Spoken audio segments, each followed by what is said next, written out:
Hello बच्चों, let's see the question. हमको question दिया हुआ है डायरेक्शन कि following in the following questions a statement of assertion is followed by a statement of reason, mark the correct choices. हमको एक assertion दिया हुआ है, एक रीजन दिया हुआ है, हमको चेक करना है कि क्या दोनों करेक्ट है और जो रीजन है वो असर्शन की करेक्ट एक्सप्लेनेशन है। हमको जो अभी असर्शन दिया हुआ है वो ये है कि Ohm's law is not valid if current depends on voltage non linearly. And reason दिया हुआ है इसका, Ohm's law is a fundamental law of nature. तो अब हम इसका एक्सप्लेनेशन देखते हैं। ठीक है, हम जानते हैं कि ओम्स लॉ का जो वो है V is directly proportional to I।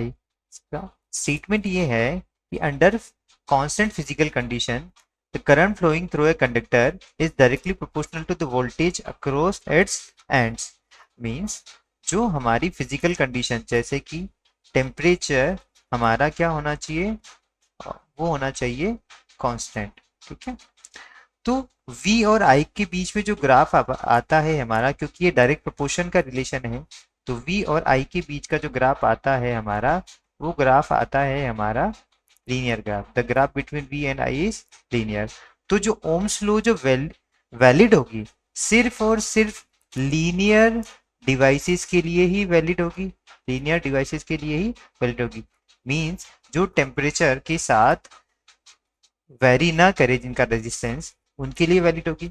तो Ohm's law is not valid for no for if current depends on voltage non linearly. तो ये स्टैंड हमारा बिल्कुल असर्शन हमारा बिल्कुल करेक्ट है। रीजन इसका दिया हुआ है कि Ohm's law is fundamental law of nature. नहीं, Ohm's law fundamental law of nature नहीं है। ओम्स लॉ सिर्फ एक ओम्स लॉ जो हमारा वो क्या है, एक अप्रोक्सीमेशन है। ठीक है, जैसे कि कुलम्स लॉ है हमारा, वैसे ही ये भी क्या है, एक अप्रोक्सीमेशन है। तो ये हमारा फंडामेंटल लॉ ऑफ नेचर नहीं होगा। तो जो असर्शन है वो हमारा करेक्ट है, रीजन हमारा गलत है। तो इसके अकॉर्डिंग हमारा जो करेक्ट आंसर वो हो जाएगा, वो आंसर हो जाएगा सी।